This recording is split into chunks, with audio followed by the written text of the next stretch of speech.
अच्छा, problem number 4 में कहता है कि calculate the period and frequency a propeller on a plane with complete 250 cycle and 5 second. तो ये तो इजी प्रॉब्लम से पहले हम आते हैं गिवन डेटा में कि हमें क्या मालूमात उन लोगों ने दी है प्रॉब्लम में। तो उन्होंने कहा है कि कंप्लीट 250 साइकिल, तो इट्स मीन्स कि उन्होंने वाइब्रेशन दी है। वाइब्रेशन कितने हैं? 250 साइकिल। वो साइकिल भी आपको कह सकते हैं, वो आपको 250 वेव्स भी कह सकते हैं, वो आपको 250 वाइब्रेशन भी कहते हैं, ठीक है ना। तो इन सारों का मतलब ये होता है कि number of waves or number of vibrations, क्योंकि फ्रीक्वेंसी का डिफिनेशन में यही आता है ना कि number of vibration or number of waves or number of cycle. सही। तो अन साइकिल्स को हमने लिख दिया कि वो नंबर ऑफ साइकिल 250 है और कितने टाइम में कंप्लीट करते हैं? 5 सेकंड में। तो रिक्वायर्ड डेटा में वो हमसे क्या मांग रहे हैं? रिक्वायर्ड डेटा में तो आपने इसको मेंशन करना है। अब अगर आप मेरी राइटिंग को देखो तो वो इतनी मतलब अच्छी नहीं है जो होनी चाहिए, लेकिन मैंने साफ साफ और क्लियर स्पेसिंग और गिवन डेटा रिक्वायर्ड डेटा, तो एग्जामिनर के लिए ये एक अच्छी स्टेप है कि आप इस तरह लिख दो, कोई फिक्र नहीं करता, ठीक है। तो हमारे पास जो ए में उन्होंने फाइंड करना है, तो वो हमने फाइंड करना है फ्रीक्वेंसी, और बी में हमने उसको पीरियड, टाइम पीरियड और पीरियड ही उसको बताना है। सही। अब आते हैं सोल्यूशन की तरफ। तो वही बात हो गई, फ्रीक्वेंसी का डिफिनेशन के number of cycle divide by time. तो number of cycle is 250 and time is 5, so 1 5 and 5 5 are is equal to 50 cycle per second भी आप कह सकते हो या आप हर्ट्ज कहते हैं, एक ही चीज़ है। सही। तो ये हमारा ए पार्ट कंप्लीट हो गया।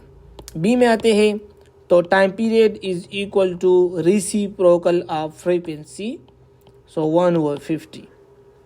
सो दिस कम्स आउट टू 1/50 को आप सॉल्व कर लो 0.02 सेकेंड। तो ये हमारे पास हो गया। अब मैंने इसको किस तरह इस तरह मतलब स्ट्रेट फॉरवर्ड आंसर लिख दिया इतना जल्दी। तो ये मैंने इस तरह कर दिया कि 1/50 है, तो मैंने इस तरह कर दी कि ये जहाँ पे जो पॉइंट था ना, तो मैंने ज्यूम कर लिया कि ये इधर लेके आओ, इधर लेके आओ। तो ये हो गया 1 divide by 0.5 into 10 power 2।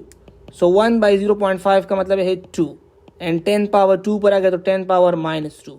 अब मैंने फिर इसको ये -2 ख़त्म कर दिया, तो ये जो पॉइंट इधर है ना, ये 2 टाइम्स इधर आ जाएगा, तो ये हो जाएगा 0.02 सेकेंड। तो आप इस तरह इसको कर सकते हो, ठीक है।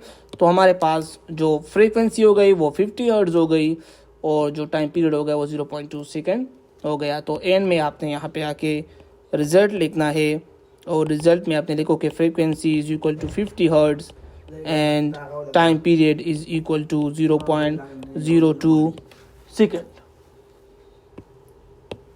तो ये फ्रीक्वेंसी हमारे पास हो गई, सॉरी, और ये हमारे पास टाइम पीरियड हो गई।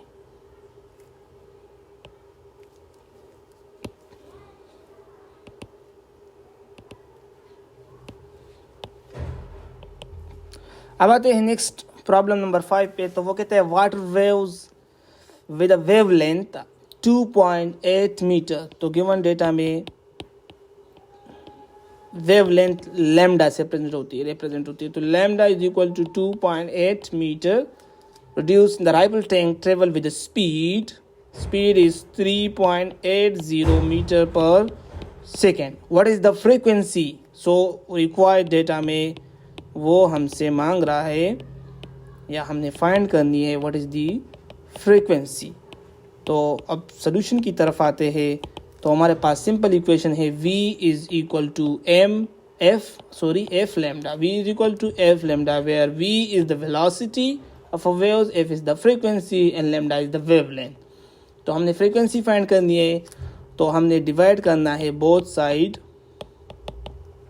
विद वेवलेंथ, क्योंकि हमने फ्रीक्वेंसी को अलग भी छोड़ना है ना। तो v by wavelength and f lambda by wavelength, तो ये क्लियर हो जाएगा। तो हम इसलिए frequency is equal to v by lambda and v हमारे पास क्या है 3.8 और जो लैम्डा है वो है 2.8। तो 3.8 डिवाइड बाय 2.8 को अगर आप कैलकुलेटर से सॉल्व करो 1/0.36 हर्ट्ज, तो हमारे पास फ्रीक्वेंसी हो गई। तो एंड में हमने आके जो रिजल्ट लिखना है तो हम लिखते हैं कि फ्रीक्वेंसी इक्वल टू 1.36 हर्ट्ज।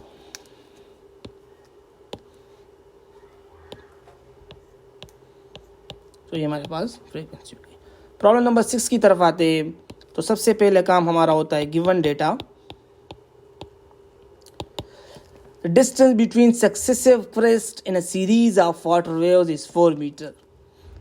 अच्छा, अब इसमें देखो आपकी वो कंसेप्ट होनी चाहिए वेव्स की। वेव्स हमारे पास जब ट्रेवल करते हैं तो उसकी जो शेप होती है वो कुछ इस तरह आपको दिखाई देता है, सही। अब जो हमारे पास टॉप वाला होता है ना, ये जो टॉप, ये मीन हम कहते हैं मीन, और जो मीन से वेव का वो पार्ट जो मीन से अप होता है उसको हम कहते हैं क्रेस्ट। इसको हम कहते हैं crest. The portion of the wave above the mean position is known as crest, and the portion of the wave below the mean position is known as trough. इस तरह हम कहते हैं नशीब व फराज। अब सक्सेसिव का मतलब होता है एडजेसेंट, ये क्रेस्ट और ये क्रेस्ट। तो उन्होंने कहा कि the distance between successive series of water wind is 4 metre. तो इसका मतलब ये है कि यहाँ से लेके यहाँ तक जो डिस्टेंस है वो 4 मीटर है, या ये यहाँ तक डिस्टेंस जो है वो 4 मीटर है। ठीक है, तो ये सिंपली हमारे पास जो डिस्टेंस बिटवीन सक्सेसिव क्रेस्ट और successive trough is known is wavelength. तो वो मुझे वेवलेंथ के बारे में बता रहे हैं, लेकिन उन्होंने थोड़ी सी अलग बात बताई। तो ये आपको पता होनी चाहिए कि wavelength is the distance between successive crest और ट्रफ। तो वेवलेंथ क्या है? 4 मीटर है। और हमारे पास दूसरा कहते हैं कि the crest travel 9 metre, means जो डिस्टेंस है वो 9 मीटर है और कितने टाइम में? 4.5 सेकेंड में। ठीक है, तो हमारे पास रिक्वायर्ड डेटा में उन्होंने मांगा है कि आपने क्या फाइंड करनी है? आपने फ्रीक्वेंसी फाइंड करनी है। वही इक्वेशन जो पिछले प्रॉब्लम में v is equal to F lambda हमने यूज़ किया वही यूज़ होगा, लेकिन थोड़ी सी इसमें उन्होंने बात को बताया हुआ था, एक्सप्लेन किया हुआ था। बाकी तो है ना, वो आपको कॉन्सेप्ट का पता होनी चाहिए। अब इसके लिए हमारे पास वेलोसिटी, तो वेलोसिटी हमारे पास किस तरह होती है? वेलोसिटी सोल्यूशन की तरफ आते हैं। तो v is equal to F lambda, और इस इक्वेशन से जो हमारे पास f होती है वो होती है हमारे पास वेलोसिटी बाय लेमडा। ठीक है, तो लेमडा तो हमें 4 मीटर है, वेलोसिटी क्या है? तो velocity is equal to distance divide by time. Distance is 9 metre and time is 4.5। तो इसको सॉल्व कर ले तो ये हो जाएगा हमारे पास 2 मीटर पर सेकेंड। तो ये वेलोसिटी आ गई। अब वेलोसिटी 2 मीटर पर second and wavelength is 4 metre, तो 2/4 इज 0.5 हर्ट्ज। ठीक है, तो आज के लिए इतने काफ़ी है, और नेक्स्ट प्रॉब्लम हम सॉल्व कर लेंगे नेक्स्ट वीडियो में, प्रॉब्लम नंबर 7।